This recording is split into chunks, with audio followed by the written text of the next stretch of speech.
Hi, I'm Little Pooh. I live in your radio. This is my dog, Sugar Bear.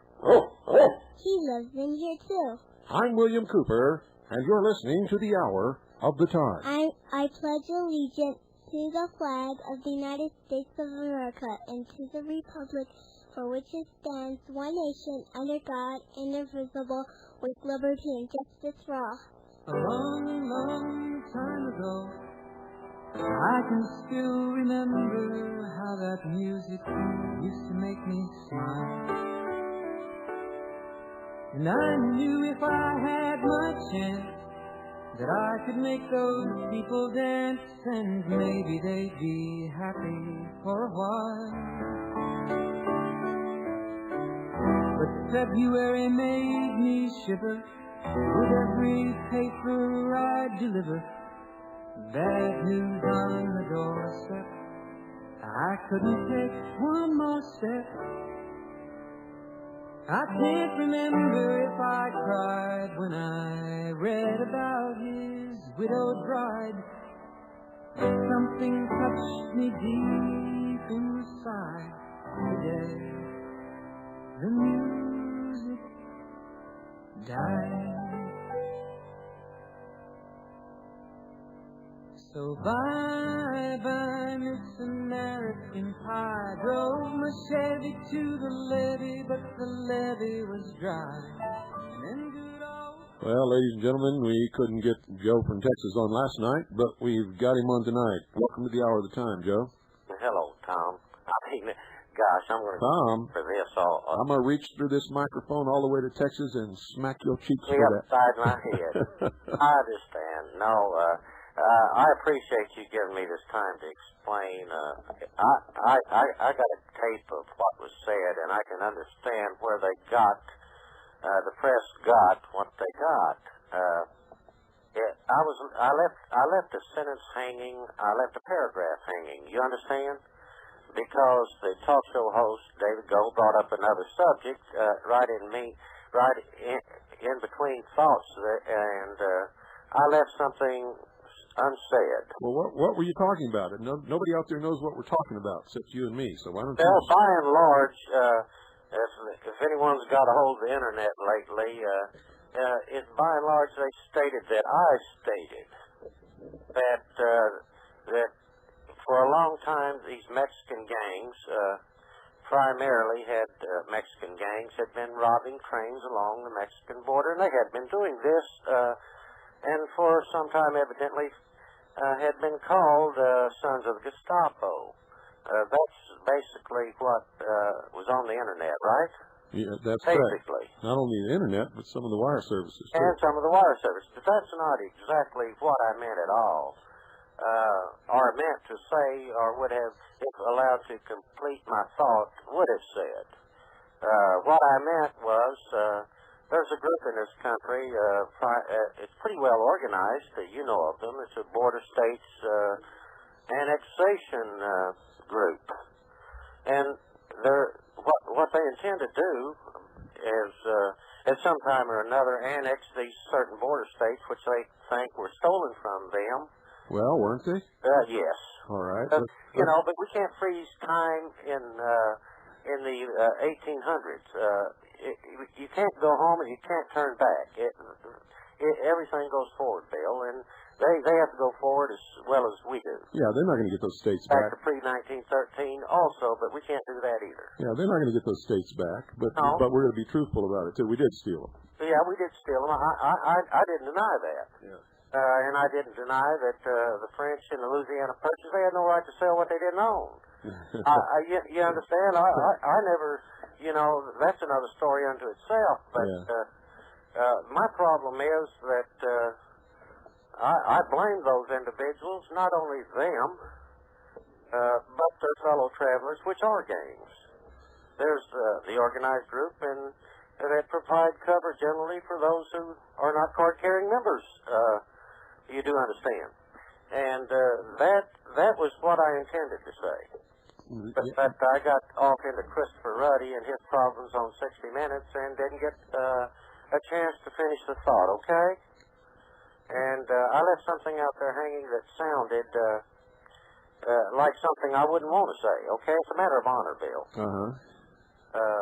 By and large, it's a matter of honor. I would never have stated it that way or meant it that way given the time to say something else, okay? Well, the reason I brought you on here tonight, wanted you on last night, was so that you could explain this, so that everybody can get one more example of how the press lies consistently and constantly to further an agenda. Well, they have their agendas, but we all do. I have an agenda. You have an agenda, Bill. That's human condition, and but I never, within the last few years anyway, had an agenda intended to hurt anyone. Okay? Yeah. Well, there's a or difference. falsely accuse anyone. I had just as much evidence that they were guilty of this misdeed as you did about some individual who was disgruntled over being fired from the railroad, or the individuals who claimed that ATF, they wanted to blame them so they could, push the anti-terrorism bills. Well, the truth is, I didn't accuse anyone. I don't know who did it, and I made that plain. What I was doing was offering examples of other possibilities than what the press was submitting to the American people, in that it is a right-wing, militia, white supremacist, racist, terrorist, domestic scumbag group. Well, that also. But also you remember that the militia groups had threatened these Mexicans, in quotation marks, and that if the federal government couldn't clean them up down there, they were making certain parts of this country uninhabitable, causing large immigrations out of California to your state and Colorado, et cetera, et cetera, et cetera. And if the threats were made, and I thought, and others had thought, that it was using the terminology they had used in signing their letter, that they were just retaliating for the threats made against them. Well, we're not sure that there even is a letter. First they said there was, then they denied it and said flatly that there wasn't. And now that they're saying that there is, and it's several pages long, and I'm hearing from sources in the media that they've been given a copy, and that it's not signed Sons of the Gestapo, it's signed something else. It's signed Sons of the Gestapo, SOG. Well, you know what SOG means, don't you? Yes, Special Operations Group. How do you know it says Sons of the Gestapo? I saw a copy that an individual that I shouldn't have seen allowed me to see. Okay? But I saw a copy of it, too. But it had been rearranged. From what I understand, the original was single-spaced. This was double-spaced and spread out where you could... How do you know they didn't change the wording and add Sons of the Gestapo? Bill, I have no way of knowing that. Well, that's what I'm trying to bring out to the people listening. Nobody knows. I have no idea when the letter was inserted, or if the perpetrators are the same people who wrote the letter. Yeah, well, got my doubts about that kind of stuff, too. So, I'm where you are about that. It was just that I made a calculated guess with some evidence, about the same evidence that some of the others have had, circumstantial indeed, but nevertheless evidence, because they have been robbing trains, or generally they hate railroads because they think railroads is what was the iron horses used to swamp them in the 17 and 1800s, they were overwhelmed by the railroads and not by gringos, etc. And they seem to have this hang-up on railroads, this group. And it was logical, to say, if you're going to attack railroads, if you've been attacking railroads in the past, then, why wouldn't you attack railroads in the future? That basically was my fault in blaming these people. How did the press get the idea that you had said that they call themselves the sons of the Gestapo? I don't know, Bill, because that's not what I said. I guess you could infer, I might have inferred that, but it would have been, even if I gave them the best, it'd be pushed, okay? If they had all the honor in the world, which they don't. You could say that again. It would have been a push. But I can understand where someone that wanted to do a hatchet job on someone could have inferred that, okay? I'll give them that. Okay. Even if they're not honorable, I'll give them that. Well, they have no honor, they have no ethics, they have no morals. They've proved that. They are a propaganda arm of whatever powers are shoving this thing down our throat. I know who they are, but... Well, I know who they are also. It's not that they intend... A lot of them are under pressure. Some of them were CIA operatives. They were using the press pass to spy for the United States government. Now these people have been promoted in their organizations to high within the media, and they make policy decisions. And then you have the only ones willing to go out here and dig for the truth. They send in their work, and editors. Guess what editors do? They edit. And by the time they get through with their article, it does not appear as what was sent in. Used to be a time when we didn't call that editing. We called it censorship. Well, editing is censorship. Well, editing is not censorship. Editing is making sure that an article is grammatically correct, contains the proper language, is the proper length for the space that it's going to fit into in the newspaper. When they fail to print things simply because it's the truth, or it's politically incorrect, or it might hurt their agenda, that's censorship. Well, in my estimation. It is, but I have a more strict definition of that. Most of all photography is cut off and it ends up on the cutting room floor. Most articles written by honorable reporters end up in the file 13, or their lawyers say that they can't print this because they may be sued. So there you go. So if any article has any relevance, it probably won't be printed. Yep, well, that's correct, and they never are. Well, Joe, is anything you want to impart to our listening audience before we... You wanted to ask some questions I thought about Mena while I was on here. I could probably do that for you. Okay. Why don't you tell us what you want to tell us, because I know there's some things you don't want to tell us, and I don't want to ask you something you don't want to tell us. Well, it's the reason most people that have investigated Mena haven't came to any headway, evidently, is Mena means nothing. Mena basically was a 5,000-foot runway that had repair refueling facilities, and that was it. And they go down there at Mena, the press does, and hang around there, and they find out nothing. It was more. This operation was more than that. It was proprietorial companies making parts for weapon systems. It was, it was Waco. It was Iron Mountain. It was Hull's place in Costa Rica. It was, it was a rather large thing. And Mena was just a rather small, insignificant part of what the total operation was. And I guess Nicholas Orino, your guy on the scene, did as well a job as one could do. There's a whole lot. There's not much left to be said. You understand? Not much. It's all been said in the past. It's just that by and large, what they don't understand, that the CIA generally, well, not generally, absolutely, has no authority or power within the borders of the United States. They just don't have any. The DEA ran the Mena operations by and large within the continental borders of the United States. You understand? Sure. DEA did as an adjunct to the CIA. And when these people go around looking for people to hang, they run into the DEA, and the DEA says it was a sting operation. It was a sting operation that lasted about 10 years. You understand?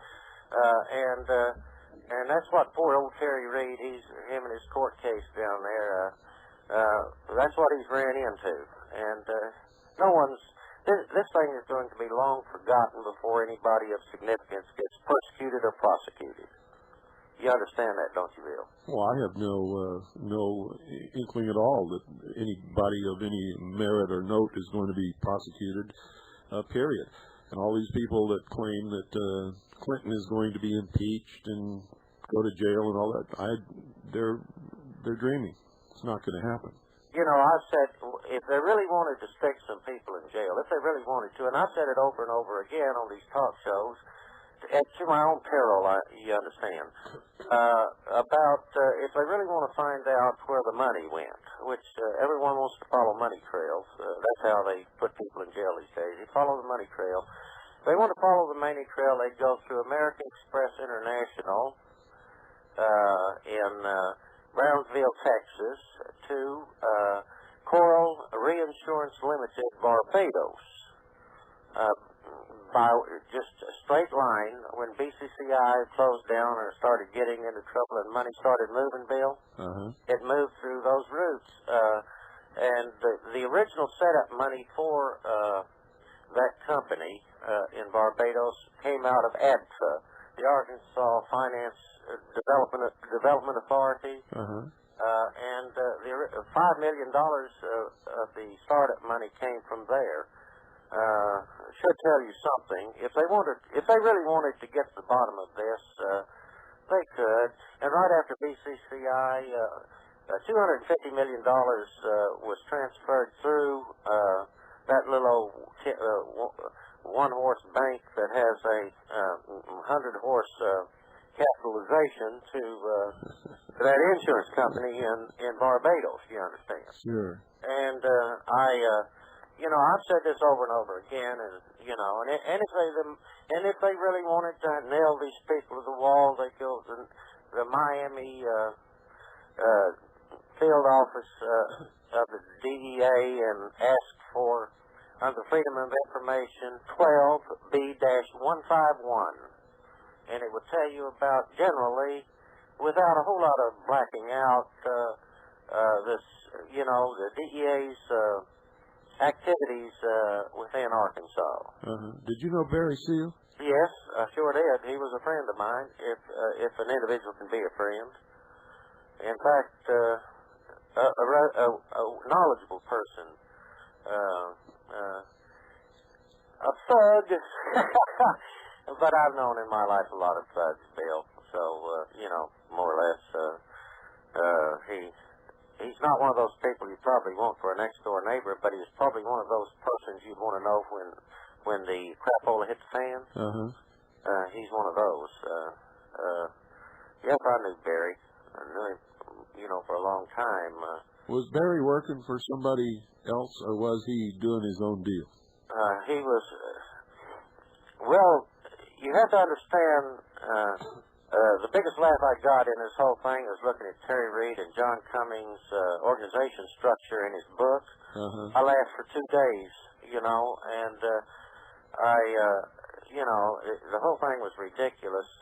You had DEA on this side of the borders. You had the CIA across the borders. You had the Dixie Mafia aside. You had politicians. You had businessmen and entrepreneurs. You had you could not set up a chart or an organization chart of this. It was the most ridiculous thing you ever seen. it was a balancing act to keep these things in line. My job primarily was to keep the flow of assets from manufacturers and different procurement activities to the different areas of the world that they were carrying on their little hot wars, you understand, and that was my job. Quartermaster, that's a good term. Facilitator, you can use whatever you wish, job description-wise. But anyhow, Barry originally was brought in by Dewey Claridge, which was station chief in Costa Rica. He was brought into the operation long in the late 70s. And he worked with the CIA and DEA, and of course everyone, there was drugs.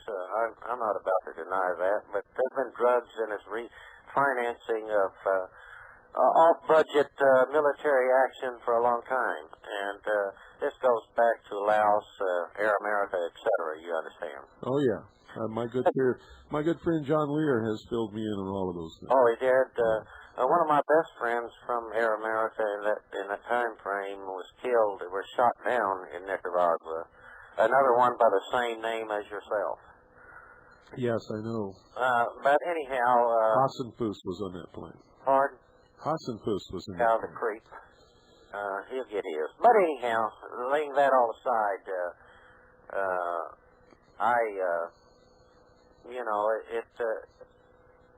we won. I have no apology for what I did. We had a government that was, by and large, the Boland Amendment, et cetera, et cetera. You go on forever on that. We had our congressmen consorting with the enemy. We had all that going on at the same time, and they would not finance the operations because they were fellow travelers of the people we were fighting, by and large.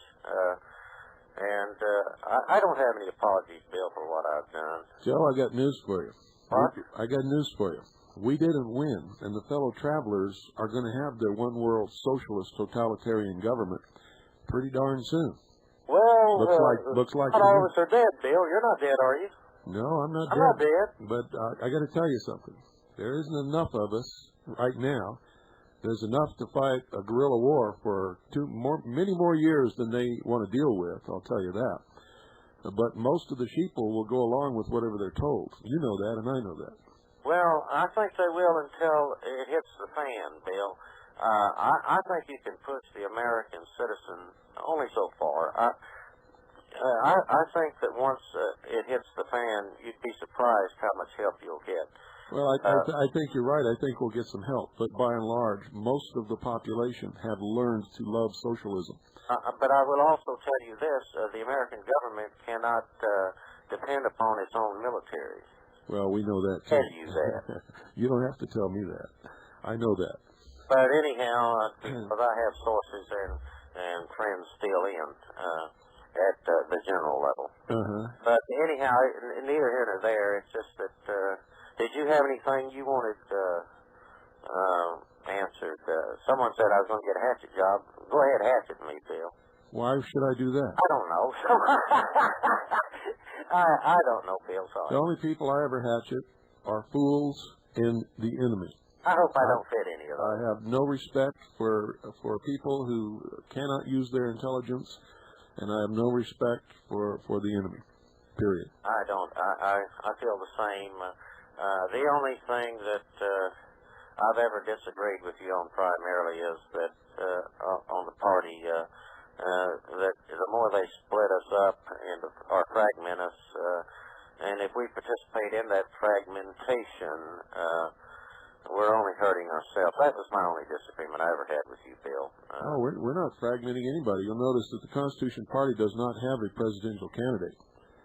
We understand full well the fragmentation. In fact, it was me several years ago that brought that to the attention of the public, and I was the first and only one who spilled the beans on what Mr. Perot was doing while everybody was lining up behind him. He split the conservative vote and made sure that Bill Clinton got elected. That's exactly what he was about, and that's exactly what they're all doing now. Because of that, the Constitution Party will not have a presidential candidate until it is clear to us that someone has stepped forward who has a chance to win that race. We'll back them 100% if there is. And people are criticizing us because we're not behind Charles Collins. Charles Collins hasn't got a chance in hell. Not a Chinaman's chance. That's right. Or a snowball. That's exactly correct. Reality is something we must face, Bill. That's right. And it seems that the Patriot movement has a great deal of problems looking at reality in the face. And, along with not supporting their institutions. It's nice to hear somebody besides me say that. No. Facts are facts. Shooting off my mouth has probably been my major problem. And it's caused me a great deal of problem over the past. But, if you don't say what you say and mean what you say, there's not much to you. That's correct. And it's a matter of honor. And people, the American people have lost, by and large, this idea of what honor is. You are what you say what you mean, you don't beat around the bush, and you are who you are. And you stand by it. And you stand for something. Right. If you don't stand for something, you'll go for anything, as the song goes. My grandfather told me something before he died. He told me, Bill, when you die, if you can count one good friend during your whole life, you've done well. I've lived 56 years, and I got 3, Bill. And he said, you're not dead yet. That's true. You're going to lose 2 of them. Yeah. Okay. And he said, if you don't have any enemies, you never did anything right. And I think he's 100% correct. God, man, I must be one honorable son of a gun. I've been adding more and more to that list every day. You show me a man who has no enemies, and everybody loves him, and he gets along with everybody that he knows, and never has any disagreements with anybody, and I'll show you a wishy-washy, no account pleaser. Well, generally, he'll be whatever somebody wants him to be just to get along. You can't tell a man by his friends, but you sure can tell him by his enemies. Yeah, that's right. But anyhow, Bill, I've got to get off of here. I've got something to get at. But I can answer something about Mena that, I probably know as much about it as anyone left alive, in quotation marks. You understand? A lot of them is dead. Yeah, I know. Well, a lot of it hasn't come out yet, and some English journalist called me not too long ago, wanted some information that he was told that I had, and without letting anybody know whether I have it or not, I told him to go fish. And the reason I told him to go fish is because he wrote a big hatchet job on the militia in this country. Who, Ambrose Pritchard? In his English newspapers, yeah. But I have the information not on me, and it won't do anybody any good to come and try to get it, but it's in a safe place, and at the proper time it'll be printed on the front page of Veritas. Well. How about that? How about that? I wouldn't give that SOB anything after he wrote that article condemning the militias in this country. You see, the English have a big bone to pick with us because we kicked their butts in the Revolutionary War, and they don't like the militia. Well, as far as honors goes here, Ambrose is probably as honorable as any of the rest of them. Probably more so, but I know how you feel about the press in general, and I share some of that. I do think maybe there is some honor among some portions of it, but they're not allowed to be totally honorable. Well, they got to prove it to me. If one of them can prove it to me, then I'll change my mind on that one. But their necks on the line. Some of their necks are on the line too. Bill, you have to understand that. Yeah, but operates in their own best interest generally. Yeah, but let me tell you something. When you're in a war and you're on the battle line and your neck's on the line, you don't go behind everybody else and dig a foxhole and hide. And that's what they're doing. Well, I'm out here with my neck hanging up, my neck and everything else hanging out over the cliff, and so are a lot of other good people. You're one of them. I've been. And so when they whine to me about their neck is on the line and all that kind of stuff, that's baloney. Yeah, I've been shot at with crossbows. I've had a car blown out from under me. They don't have to tell me out loud that they don't like me. Yeah.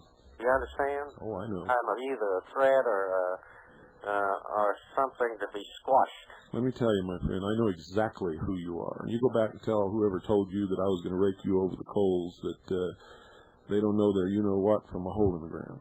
Well, there's a bunch of people out here that claim to be what they're not, but I am not one of those. I know that. And Mark from Michigan and others, we've heard all this in the past, and just like you say, I think we need to check everything that everyone says and check who says it. It's absolutely imperative, Joe, because most of the stuff that's floating around out there, I've already proven it. We have taken what floats through the Patriot Network and the Patriot Facts Network and passes from hand to hand. We've put it in piles, and we have gone through and checked every bit of it, and we found that approximately, between 95 and 98% of every single document that floats through the Patriot community is false, phony bullshit. Well, and there's about between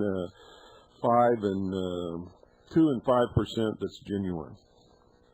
That kind of presents you the problem of weeding out most of it. That's right. But that's what we have to do. If we don't, we're just passing on baloney and being suckered in on everything that comes along. And a lot of it has to do with money. And they're going to make some money. And I have never made a dime off of anything. I've never written a book, and I could have written a book, and I've had Terry Reid and others come to me looking for information so they could add to their storyline. You understand? Yeah, well, you should write a book, and you should make some money, because that's what America's all about. I understand that, but we're getting back to honor. You understand? Nothing dishonorable about making money off your own efforts. Dishonorable to use one's office, whether you're a politician or a bureaucrat. It's dishonorable that you use one's office after retirement or after you've left to use that information to write a book or make money. I'm sorry, that's just the way I feel about it. Well, that's okay if that's the way you feel about it, but I don't think you're classified as holding an office. You were an employee in a lot of dirty deals, and I was an employee that followed orders. Didn't like all of them, but I followed them well. That's all I knew. I came out of the military. I didn't know anything else. Yeah, well. And my MOS was to kill people, break things, and I didn't have any job skills to transfer into civilian life. So I was a prime candidate for, Yeah.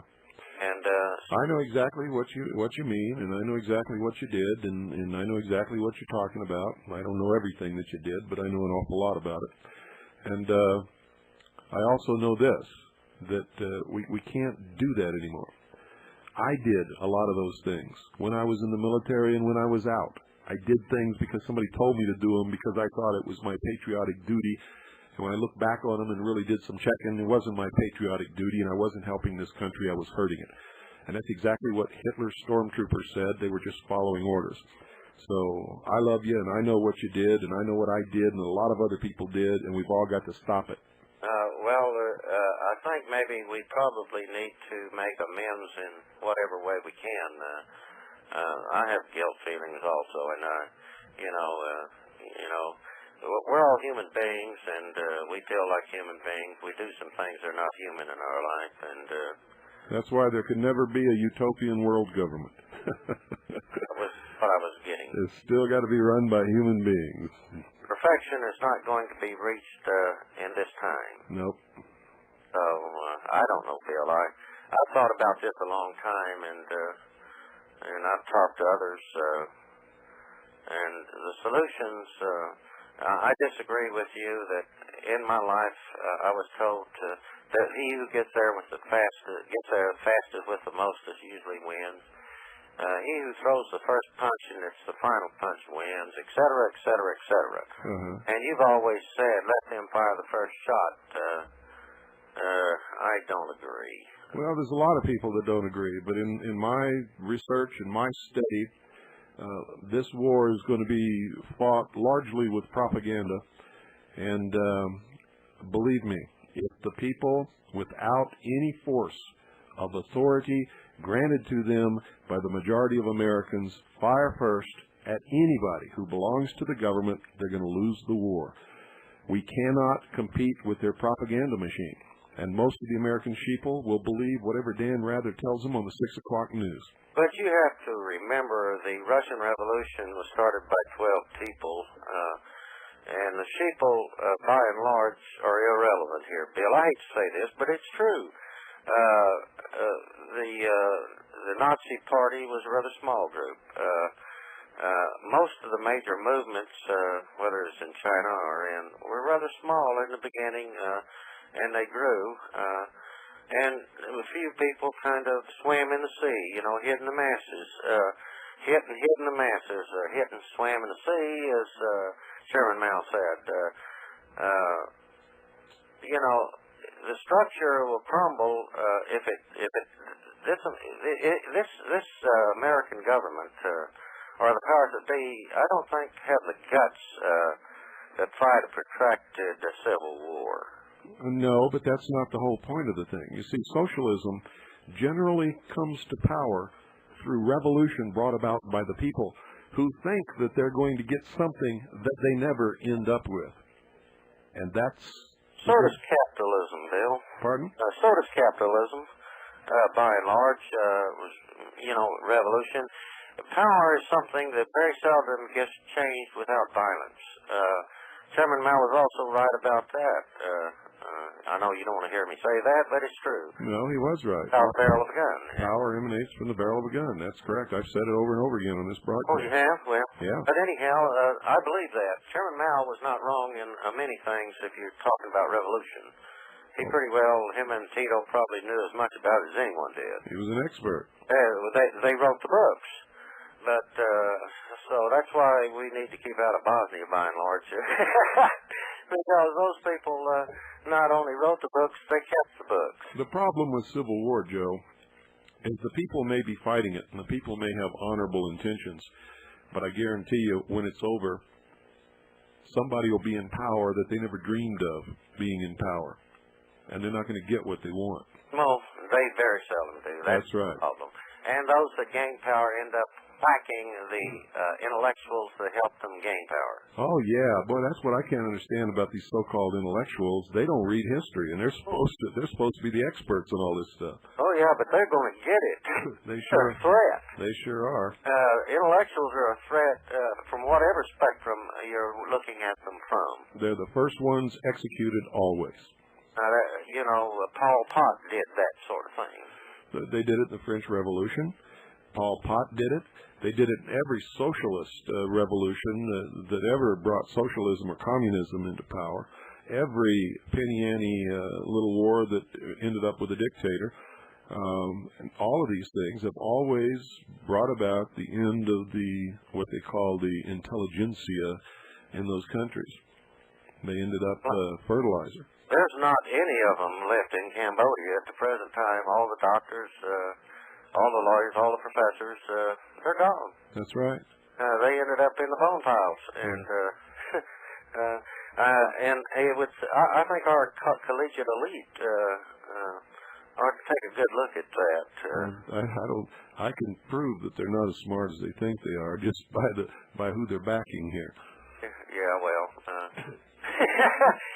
the intelligentsia always back the wrong side.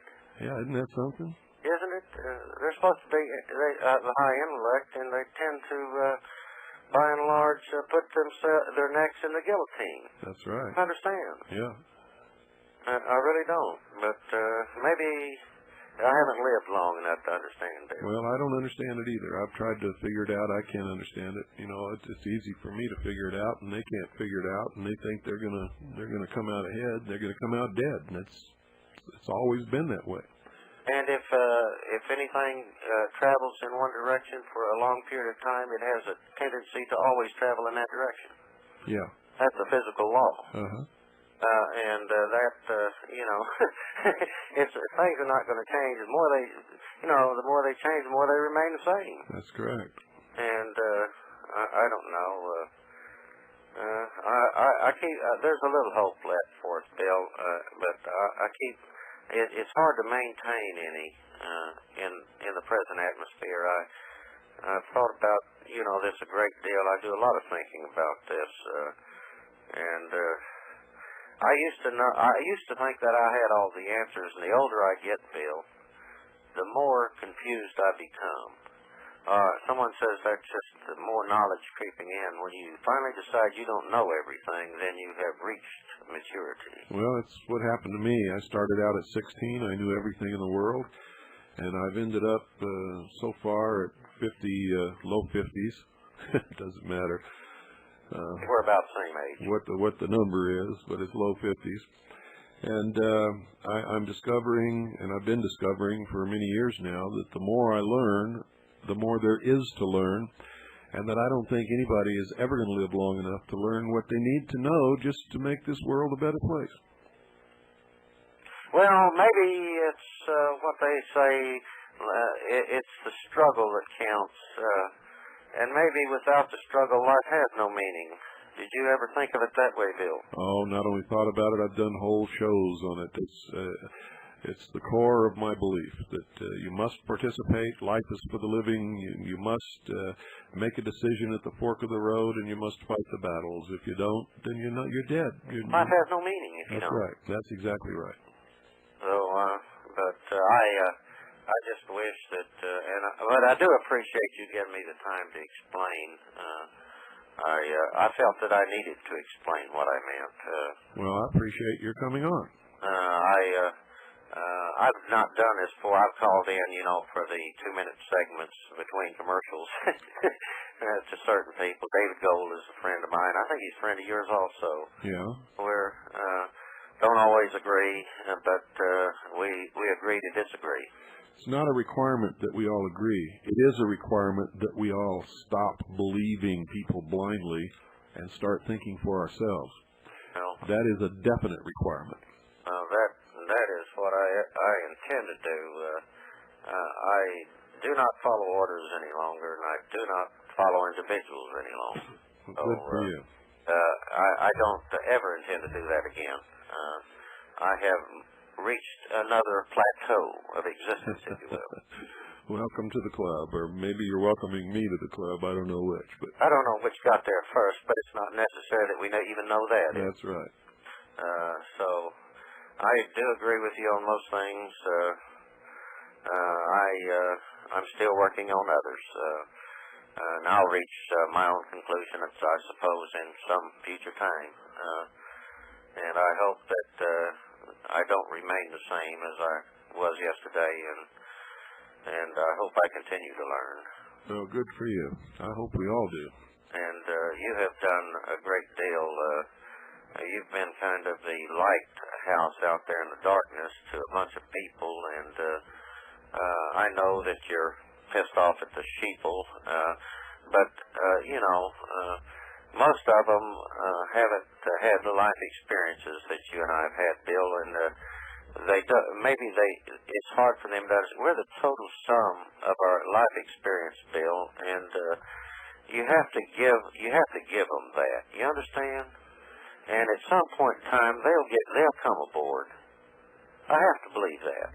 Well, they may or may not. I found that people basically are weak when it comes to being responsible or doing what they're supposed to do. They'd rather have somebody else do it, and that's why socialism is so attractive.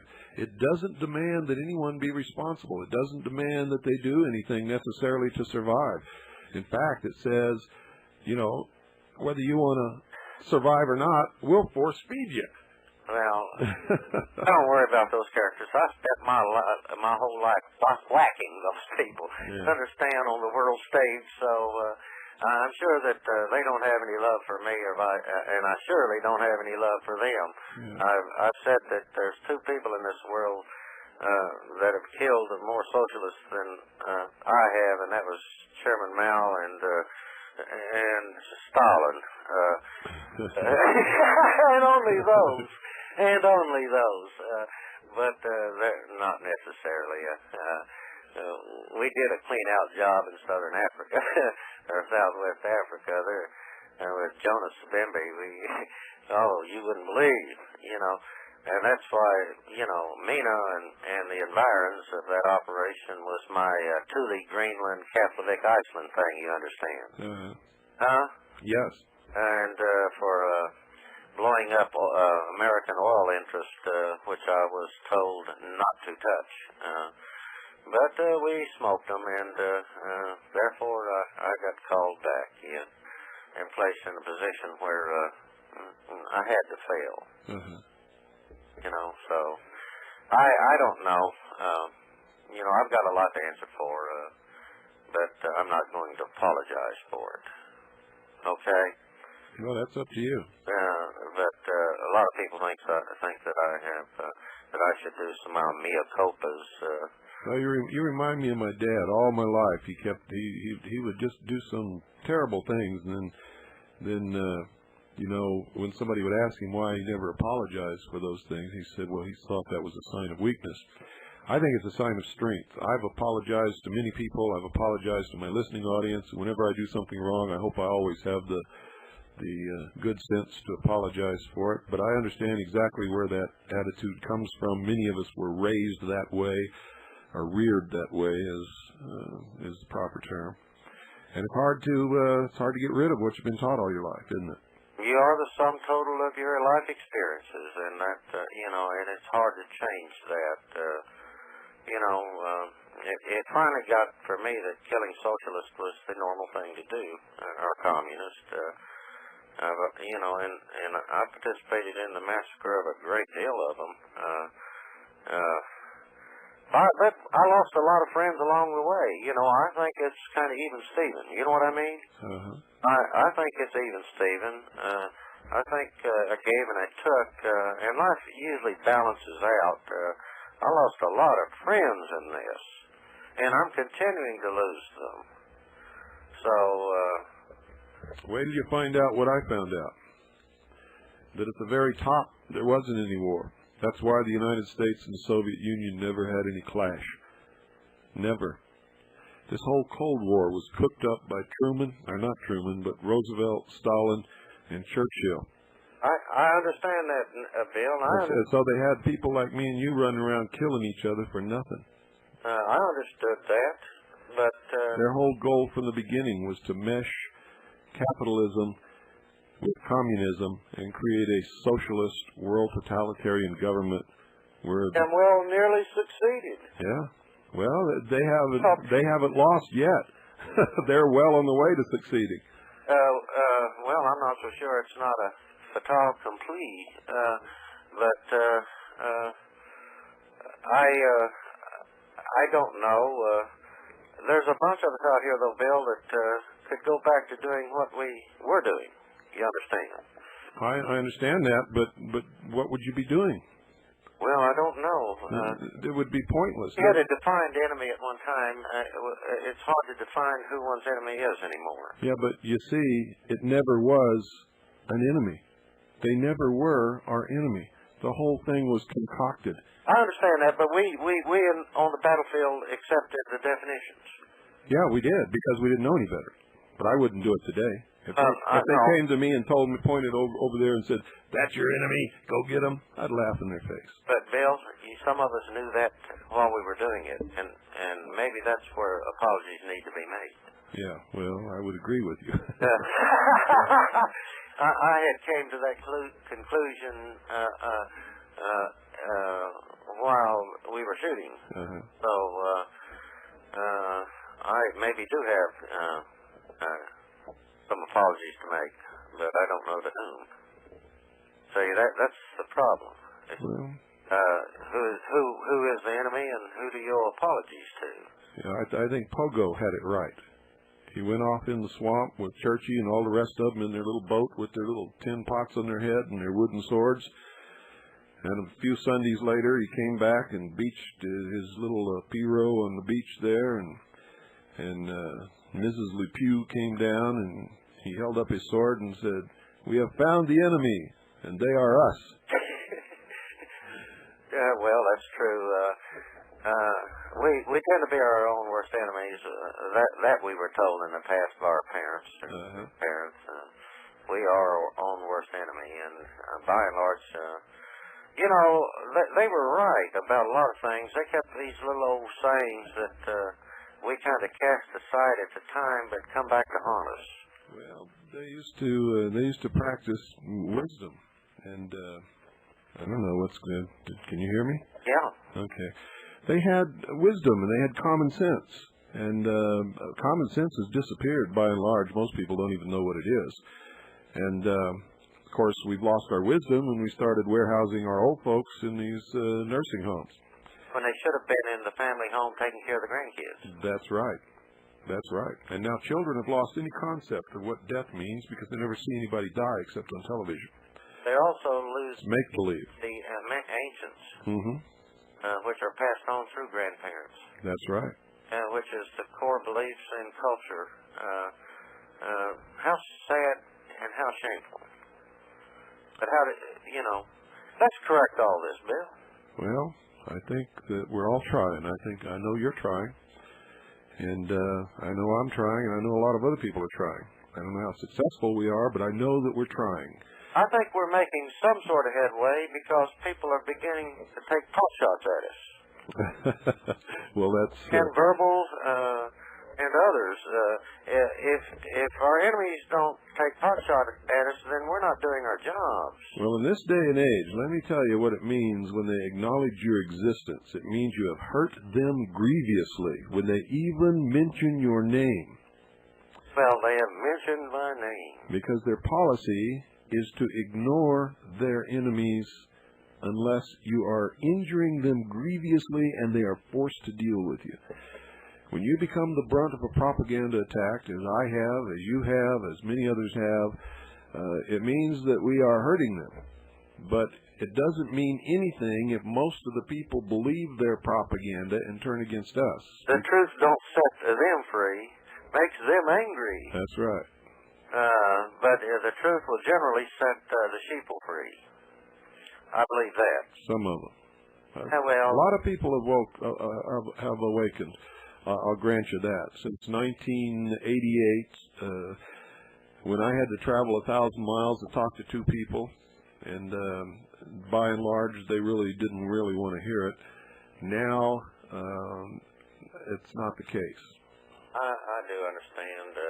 And, you know, as long as you've got to kind of keep your head down and your powder dry all at the same time. It's, you know, be willing to fight. That's basically what a human being is. If you don't stand up for what you believe in, then there's not much to you.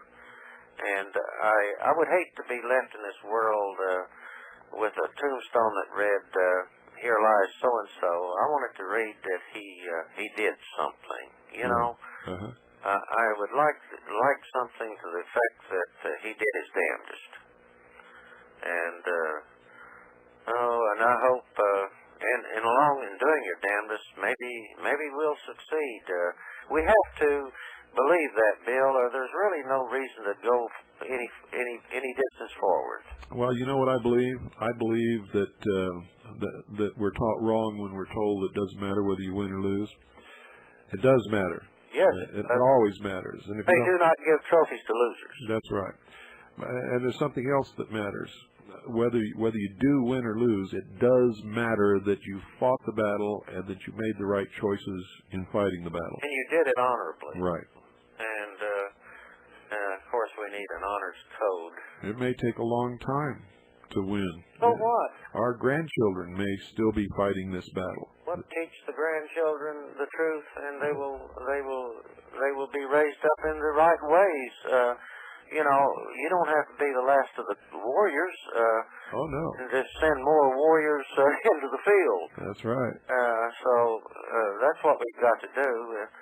You know, from little seedlings, great or little acres, great trees grow, and that. You know, if you plant a seed, Bill, you never know what it's going to grow into. That's true. And you've planted as many seeds as anyone I can think of. Well, I think old Johnny Appleseed did pretty good. Oh, yeah. Yeah, but Well, this is a different kind of seed. I know. I'm just. I know. You gotta have some humor in this, or you'd end up shooting yourself.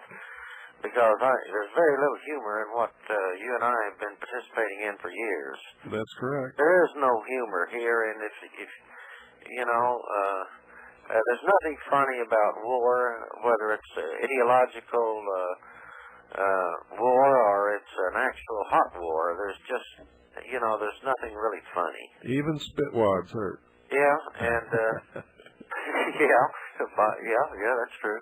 But I don't know. I guess I will continue to fight until they get me, and I hope you do the same. I felt that. Oh, I don't have any choice. They sentenced me a long time ago. I don't have any choice. Even if I wanted to quit, I can't. I've heard you know, that either disgust or disdain or something in your voice in the last few months, and I said, oh, please don't. Well, when it came down to it, and somebody that I really loved and respected just turned around and became a turncoat, that just about did it. I just wasn't ready for that. Well, you're going to get that, Bill. That you know, you know, people generally go with the flow, and you've been pedaling upstream for a long time, and why should you be terribly surprised if someone turns around that's been pedaling upstream with you, gives out, turns around, and goes with flow? Well, why would that bother you? Generally, it would never have bothered me, and I had put up a wall that would not allow anyone to get in any kind of a position where it ever could bother me until that person came along. And then when he did that, I just never believed he could have done it. And so, and that's not just that. It's just all the accumulated crap that my family and I have had to put up with fighting this battle over the years that has just amounted to, you know, it's just up to over my eyebrows, and I'm just sick of it. Well, did you really expect them to you know, to put out their arms and say, "Come to me"? Oh, of course not. And when it's didn't expect that sort of no. actions? No, and when it's a true enemy facing me, I have respect for the enemy. I fought in Vietnam. I have great respect for the Viet Cong, the North Vietnamese that I fought against. But I don't have respect. And what hurts me the most is the stupidity and the measly little selfish, petty crap that so-called patriots and sheeple indulge themselves in. That is just, it's beyond my understanding. That's really what is piled up beyond my capacity to deal with it. I got to tell you, when our enemies talk about the masses as cattle, generally I've discovered that they're correct. And until somebody changes them from cattle to real people, they'll always be that way. And it's sickening. You have to go back to what Sherman's Mao said, swim in the sea, you know, in the masses. You know, you know, you just have to, you know, he wasn't totally wrong about everything. Oh, no, when he understood symbology, too. He certainly did. Yeah. And I've read everything, not only his little red book, everything else, and everything I can find on Tito. You know what, Joe? The PhD you can get in revolution. Joe. Huh? I'm out of time. I got to go right now. Okay, take care, my friend. Thanks for calling. You bet. Bye-bye. Good night. Good night, folks. Hope you've enjoyed tonight's little conversation with Joe from Texas. And God bless you all.